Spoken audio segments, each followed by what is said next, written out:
amigos, it's Herceny, and today we are going to explore the words Latino and Hispanic. We're going all the way back to ancient Rome. The Romans actually coined the Iberian Peninsula as Hispania, and if you saw my last video, you know the Romans spoke Latin. There are a few theories of where the word Hispania actually came from, and one of them is from Phoenician span, meaning far distant land or hidden. Iberian is the name given to the ancient inhabitants of this area, so it's indigenous people.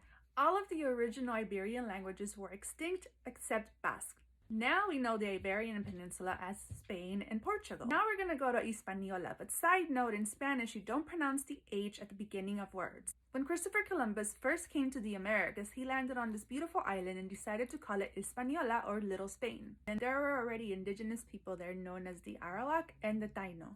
We now know these islands as Haiti or the Dominican Republic, and they speak the beautiful language of Arawakan. Eventually, the Spanish adopted the word Hispania as their own. So the term Hispanic means that you identify with the Spanish people, their culture, and their language. People with the nationality from Spain are known as Spanish. Spanish is also a language, but if you call someone Spanish, it just means that they are originally from Spain. It's just like this. You wouldn't call someone English if they're not from England just because they speak English. The Hispanic people were not even a category or a group in the United States until the Nixon administration, and the term Hispanic was added to the census in 1970. The word Hispanic was added solely for demographic clarification. So Hispanic was used for the people that came from the countries that were conquered by Spain. There you have it. If you come from a country that was conquered by Spain, then you are considered Hispanic. But what about our Brazilian brothers and sisters, and what about France?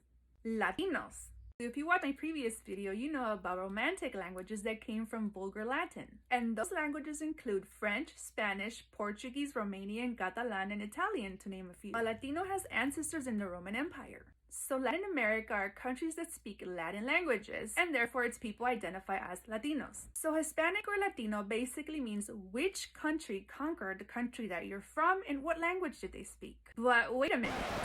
Weren't there indigenous people here before Columbus even stepped foot on this continent?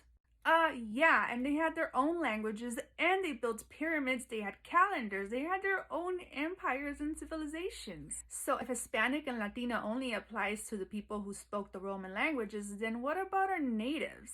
Just in Guatemala, there are 22 languages spoken. There's Spanish, the Maya languages, Xinca, Amerindian, and Arawakan, spoken by the Garifunas. Garifunas are West African slaves that were brought here by the Spanish, but escaped in the Caribbean, and they intermarried with the local Arawakan. There came the language of Garigano.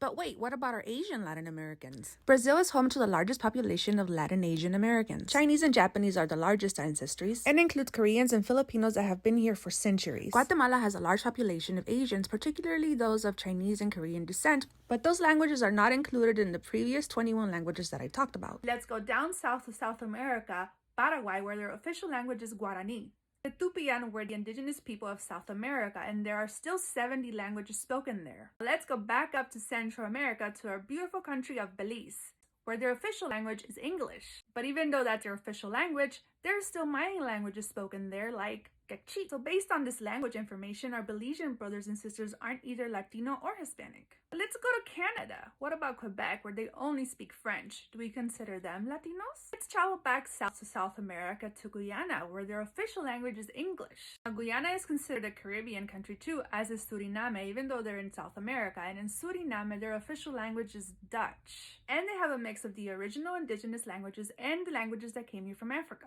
Now, this is very important. When you travel to Central America, South America, or the Caribbean, and you ask somebody where they're from, they're going to say the country where they were born in. For example, myself, I consider myself Guatemalan. If you ask somebody who was born in Venezuela where they're from, they're going to say they're Venezuelan. If you ask someone who was born in Puerto Rico, they're going to say they're Puerto Rican. So we don't say Latino or Hispanic or anything like that. It's just a term that was been coined by the United States. So if you ask anyone in Guatemala who speaks any of those 22 languages where they're from, they're going to say Guatemala. They're going to say, I'm Guatemalan. So it's only in the United States where you are asked to pick either Latino or Hispanic depending on where your family came from or where you were born. There are a total of 33 countries in Latin America, so what if they just add the 33 countries in the census next time? So you can see how confusing it is for someone who is from a Latin American country that comes to the United States and is asked to check off Hispanic or Latino, and they're just confused because they're indigenous or they're just from the country that they're from, but we are kind of forced to pick one or the other, or both. This is why when you travel to another country and you are from the United States, you are considered American. They don't ask you if you're Hispanic or whatever else they ask you on the census. If you watched my last video, we talked about the evolution of words. The word Latino is going through its own evolution. Introducing the word Latinx. Spanish nouns have a lexical gender, so we put a male or female o a at the end of the word. And if there is a group of females which is one representation of male, the word becomes a male. So if there is a group of Latinas which is one Latino, because of the lexical gender, that entire group will be Latino, masculine. So because a lot of people are not okay with this lexical gender being completely masculine, they coined the term Latinx or Latinx. So Latinx, Latinx is gender neutral, but it linguistically does not make sense to the Spanish language. It does not follow traditional Spanish grammar, and it's not recognized by the Royal Spanish Academy, RSA. The word Latinx was first seen in 2004 in a Puerto Rican psychological periodical to challenge the gender binaries encoded in the Spanish language. Whether you identify as Latino, Hispanic, Latinx, Mexican, American, Guatemalan, Puerto Rican, it's totally up to you. On a personal note, I am very proud of my Chinese, Mayan, West African, Iberian, Spanish ancestry. This is the face of an original mixed child of the world. The most important part of this video is that no one has the right to tell you how you should identify yourself. As we grow, we discover more things about ourselves, and it is okay if in the future or in the past you've identified as something else. Hope you enjoyed this information on the term Hispanic, Latino, and Latinx.